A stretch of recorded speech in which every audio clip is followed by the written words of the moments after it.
AITA for refusing to babysit my sister's child after she unexpectedly moved in with me. She thinks that it's a good experience for me. I never thought I'd be writing something like this, but I genuinely need to get this off my chest. My sister, who is 21 years old, gave birth to her first baby almost 2 months ago. I'm 26 and, although I work with kids professionally and have a lot of experience taking care of them, I don't have children of my own, and I'm very clear that I don't want any either. That has always been my stance. I love kids, but I've never had the desire to be a parent. And that's never been a secret. When my sister got pregnant, I had my reservations. It was a planned pregnancy, but she barely knew the guy she was having a baby with. They met, got serious extremely fast, and within a few months, she was pregnant and moving in with him. I remember sitting her down and telling her, very calmly, very respectfully, that a baby is a lot of work. That being sleep-deprived and emotionally overwhelmed is not just something you can brush off. That even with a partner, parenting can feel isolating, exhausting, and relentless. I also made it very clear, as kindly as I could, that although I have a flexible job and experience with kids, I was not going to be her built-in babysitter. I didn't want her assuming that just because I love her and love kids that I'd automatically step into that role. She brushed off my concerns and said she and her partner had talked about it all and were prepared. I let it go. It was her decision, and she seemed confident. Fast forward to the birth. I dropped everything to be there for her. I stayed with her in the hospital, helped with paperwork, talked to the nurses, advocated for her when she was too tired to speak up, and held her hand through so many tears and moments of anxiety. I didn't mind. I knew that childbirth is hard, recovering from it is even harder, and I wanted to be there for her while she found her footing. For the first few weeks after she got home, I was at her place constantly. I brought meals, helped with feedings and diaper changes, and let her take naps while I looked after the baby. I never complained. She needed me, and I showed up. Then, something happened that completely caught me off guard. One afternoon, she texted and said she wanted to come over. I assumed she was just visiting, maybe wanted a change of scenery or needed a break. That was totally fine. I tidied up the apartment, cleared some space for her diaper bag, and waited. She arrived not with just a diaper bag, but with bags and boxes and baby gear. A bassinet. A baby swing. Blankets. Bottles. Toys. Her clothes. The baby's clothes. It quickly became obvious that she wasn't just visiting, she was moving in. I stood there stunned while she said that her partner, my brother-in-law, had to sleep during the day because he works nights, and she didn't want to keep the baby in the house and risk disturbing his rest. She said it would be easier for everyone if she just stayed with me for a while. I didn't even know how to respond. I hadn't agreed to this. She hadn't even asked me. She just made a decision and showed up with her entire nursery. And for a while, I tried to make it work. I genuinely did. I figured she was exhausted, maybe postpartum hormones were playing a role, and this wasn't the time to argue. I rearranged my space, gave her the bedroom while I slept on the couch, and tried to maintain some kind of balance while still working full-time and managing my own commitments. But very quickly, things got out of hand. I became the primary caregiver, without ever agreeing to be. Feedings. Me. Diaper changes. Me. Soothing the baby through colic, sleepless nights, teething discomfort. Me. All of it fell on me, while my sister either slept, scrolled through her phone, or took long showers to relax. Meanwhile, her partner continued his night shifts and slept undisturbed in their apartment while I, someone who never chose to be a mother, was pulling night duty and surviving on 2 or 3 hours of sleep a night. And what made it worse was that my sister acted like this was natural. Like this was exactly what she expected of me. She kept saying things like, well, you know what you're doing, and, I'm still recovering, you're better at this than I am. I tried to remind her, gently at first, that I have a job, that I still have deadlines, meetings, responsibilities, and my own life to take care of. But that didn't seem to register. If I said I needed a night off, she'd look at me like I was being selfish. If I mentioned how little sleep I was getting, she'd say, welcome to parenthood, as if I had signed up for this. But I didn't. I was never asked. I was just expected to step in and take over. The final straw came when I told her I needed to scale back and start setting firmer boundaries. I told her, calmly but clearly, that I couldn't continue being her full-time support system without sacrificing my own well-being. I wasn't angry. I wasn't yelling. I just said that this situation wasn't sustainable, and that while I still wanted to help, I couldn't keep doing everything.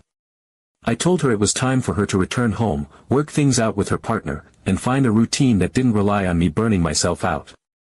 She didn't take it well. She accused me of abandoning her, of being cold and ungrateful, of not caring about her or the baby. She cried, told me I was being cruel, and said she couldn't believe I was choosing sleep and free time over family. She said I had no heart and that she didn't know how she would manage without me. And the truth is, I felt awful. I still do. I don't want to hurt her. I know she's overwhelmed, scared, and unsure of herself as a new mom. But I cannot be the person who holds everything together while sacrificing my own health and sanity. This isn't what I signed up for. I agreed to be a supportive sister, not a third parent. I feel like she and her partner planned this baby without actually planning for the reality of raising one.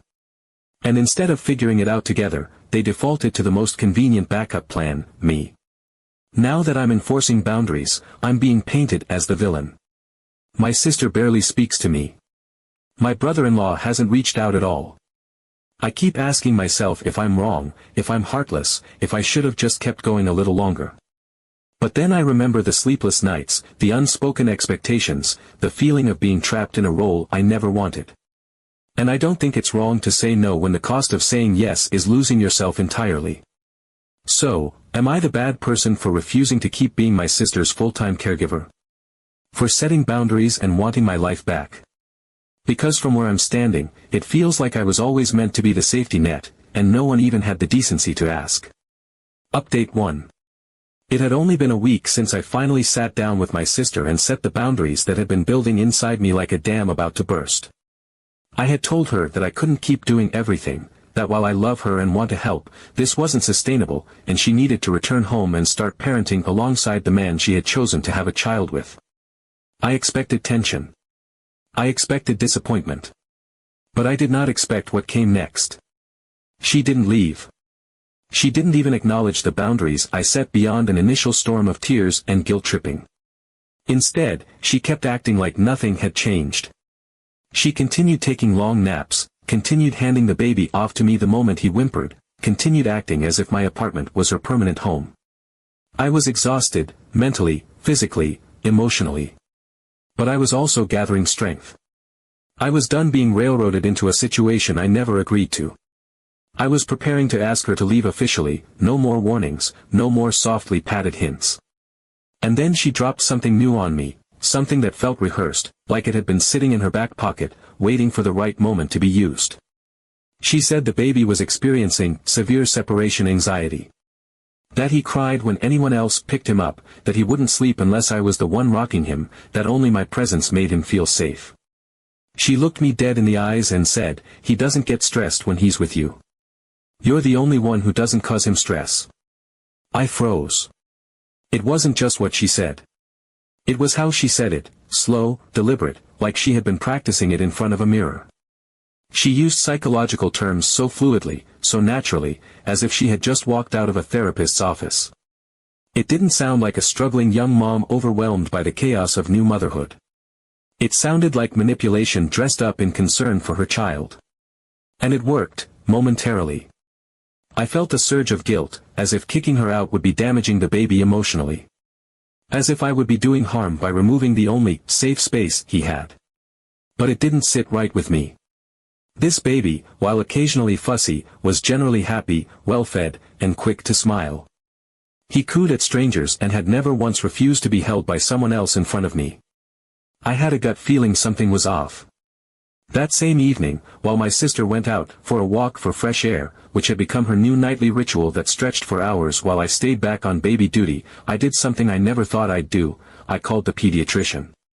Her baby bag was wide open on the floor, and I had seen the pediatrician's card sticking out of the folder days earlier.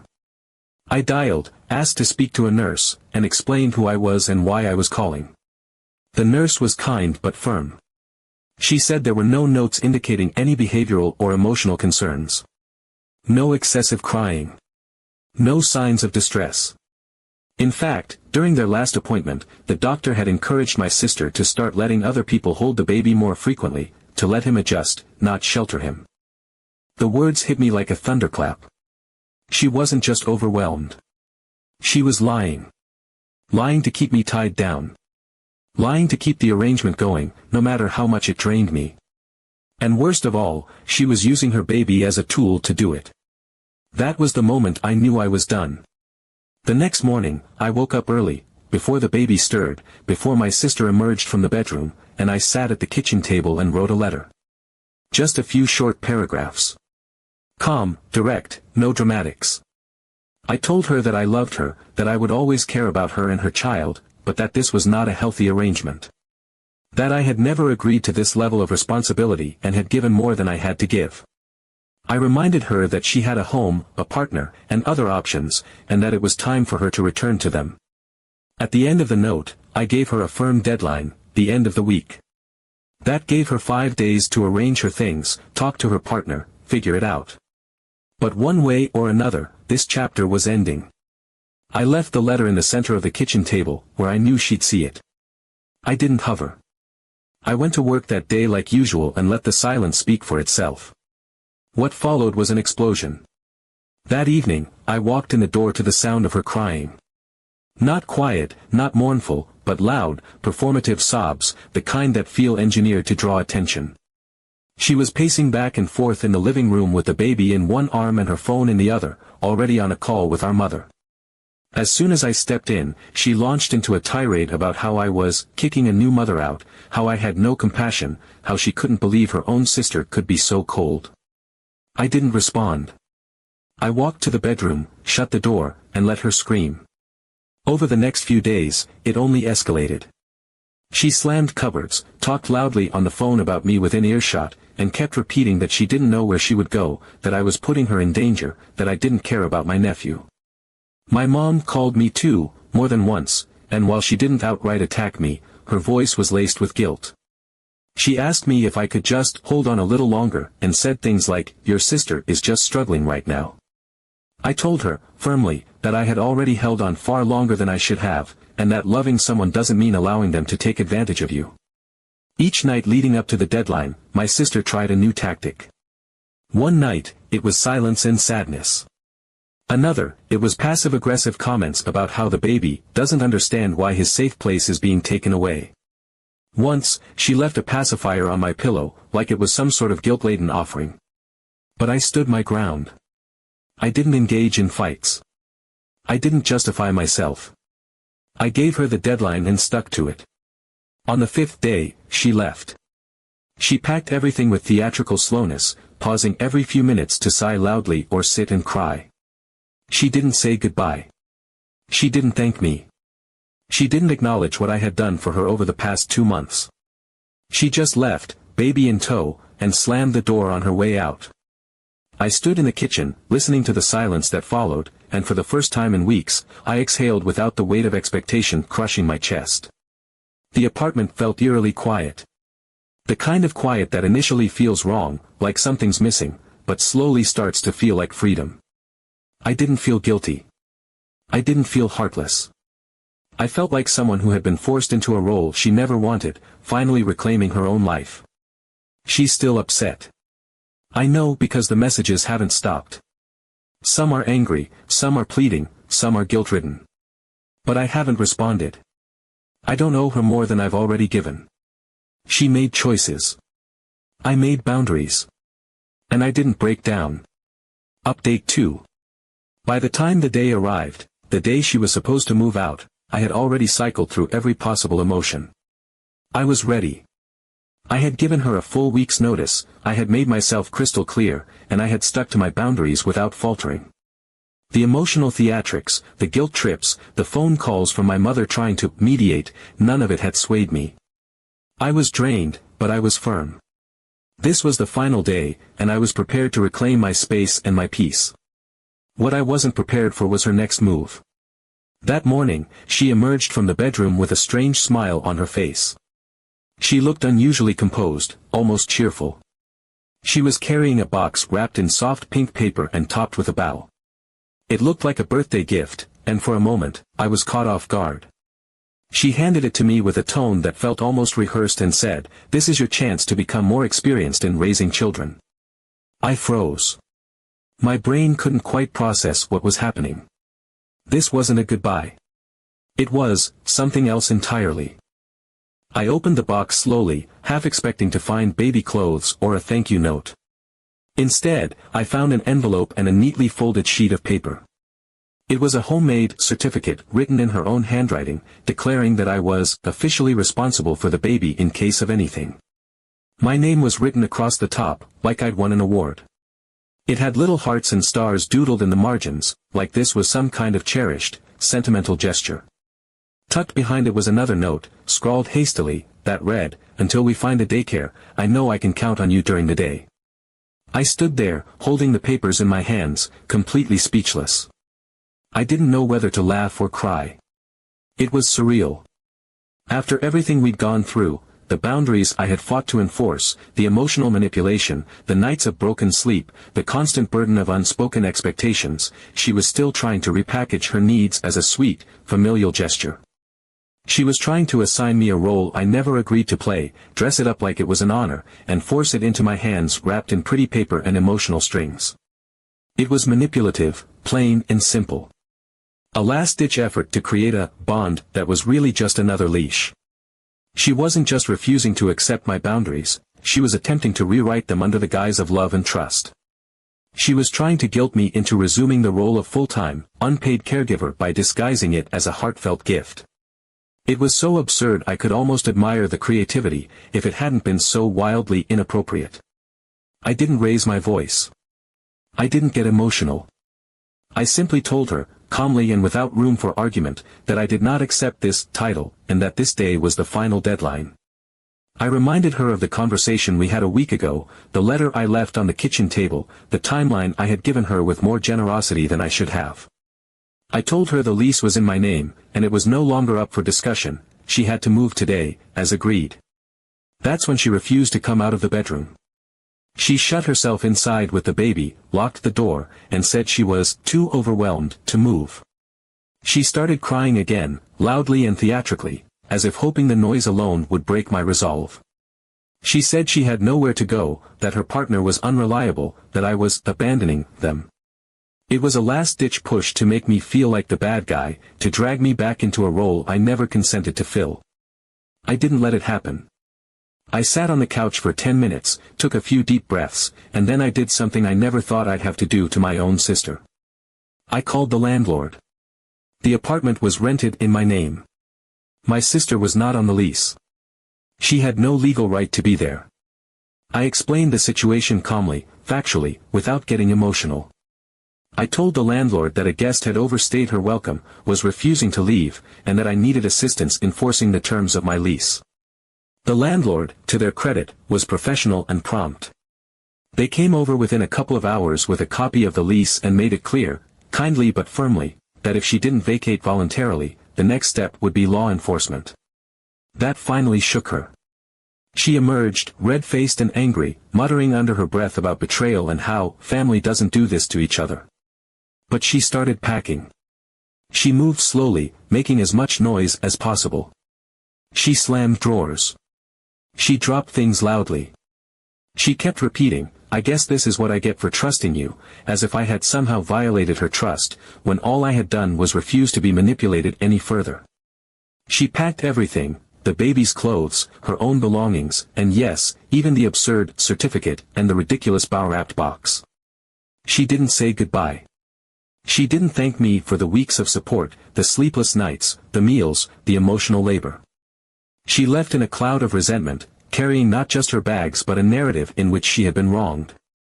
And I let her leave. I didn't chase after her. I didn't try to explain again. I didn't second-guess myself. I had done everything I could, given more than I had, and endured far longer than anyone should be expected to. She made her choices. I made mine. In a few hours she left with everything, including the gift. Update 3. It had only been 2 days since she left. 2 days of quiet. 2 days of coming home to an apartment that no longer felt like it was slowly shrinking around me. 2 days of making coffee without baby bottles cluttering the counter, 2 days of sleeping through the night without the sound of crying or pacing or the endless tug of guilt. For the first time in weeks, I didn't feel like I was surviving someone else's life, I was just living mine. But I should have known it wasn't over. It was a Sunday afternoon. I had just returned from the grocery store, arms full of food that, for once, I could pick without considering an infant's needs. I was halfway through putting the bags away when I heard a knock at the door. I wasn't expecting anyone. I opened it, and there she was. My sister. She was holding the baby on one hip and gave me this practiced, casual smile. She said she had forgotten a few things and needed to grab them. I hesitated, but I'm not a monster. I stepped aside and let her in. She walked past me like she had never left. Within half an hour, she was back in the bedroom. Her toiletry bag had somehow reappeared in the bathroom. Bottles lined the sink. Her coat was draped over the chair. The baby, wrapped in the same blanket I had seen 100 times, was napping in his old spot on the couch. She poured herself a glass of water and started talking about how she hadn't been able to sleep because her boyfriend had been aggressive and she didn't feel safe. She didn't offer any details. No incidents, no marks, no police involvement. Just a vague declaration, enough to dangle concern without accountability. When I asked what she needed and suggested helping her find a women's shelter or temporary housing program, she refused flat out. She said she couldn't handle being around strangers. She said shelters were too loud, too unsafe for a baby. She said she needed family. She needed me. Then she pulled out her phone, took a selfie with the baby on my couch, and uploaded it to social media with the caption, "Thank you sister for always taking me back, even when I make mistakes." Now the baby and I are at home. I stared at the post in stunned silence. There it was. Proof that this wasn't desperation, it was strategy. She didn't just need space. She needed permission. She needed validation. She needed a way to reframe her intrusion into something noble, something sweet, something forgivable. She was spinning a narrative where I was the nurturing, ever-giving sister who never said no, even when she deserved it. And worse, it worked. The comments were already rolling in. People were liking the post, leaving hearts and prayer hands, calling me an angel, saying things like, "Family always sticks together." They didn't know the truth. They didn't see the sleepless nights, the refusal to leave, the gaslighting, the mental manipulation wrapped in pastel-colored bows. I didn't say anything to her that night. I needed time to process. I slept with one eye open, heart racing, waiting for the next manipulation. By morning, I knew what I had to do.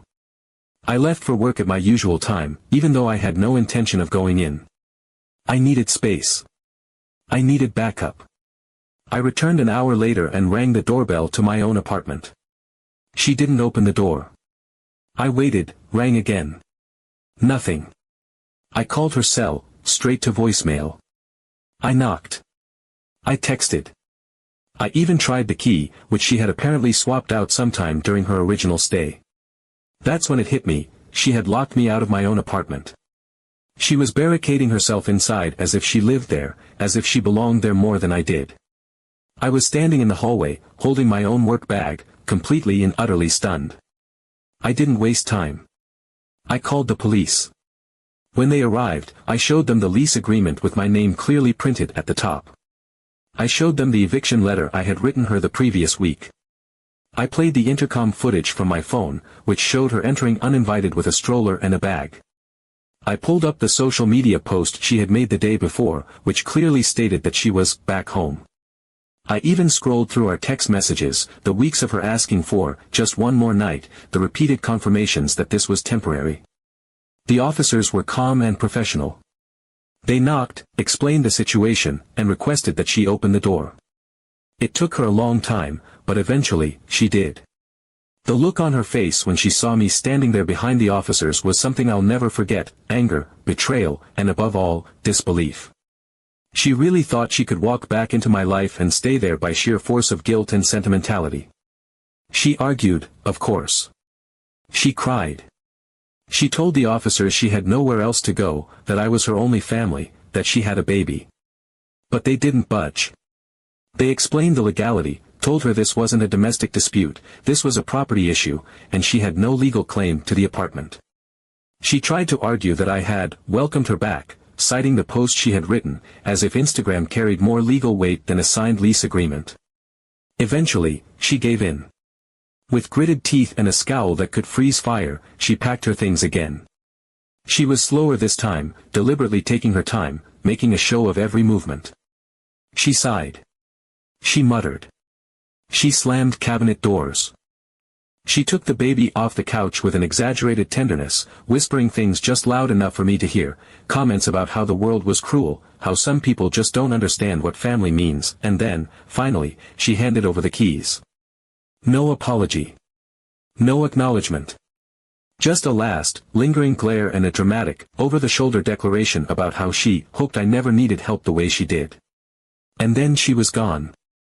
For good this time. I stood in the doorway long after she left, listening to the sound of my own breathing. The apartment was quiet again. No bottles, no crying, no cooing, no passive-aggressive sighs. Just silence. The kind of silence that doesn't feel empty, it feels clean. I took 2 weeks off work. Not because I was mourning, but because I needed to reset everything. My routines. My sleep. My mental health. I opened the windows and let the apartment breathe. I changed the locks. I boxed up the few things she had left behind and donated them. I sat on my couch and drank coffee without a crying baby in the background, without the sound of someone sighing in the bathroom or slamming drawers in protest. I let myself remember what normal looked like. What my life looked like when it was mine. And in those 2 weeks, I came to understand something I had never fully grasped before: love for family does not mean automatic consent to self-sacrifice. It is not my job to save someone who refuses to take responsibility. It is not my duty to be consumed just because we share blood. There is a difference between help and replace, and now I know which one I was being asked to do. Now I live alone. The apartment is quiet. And for the first time in a long time, so is my mind.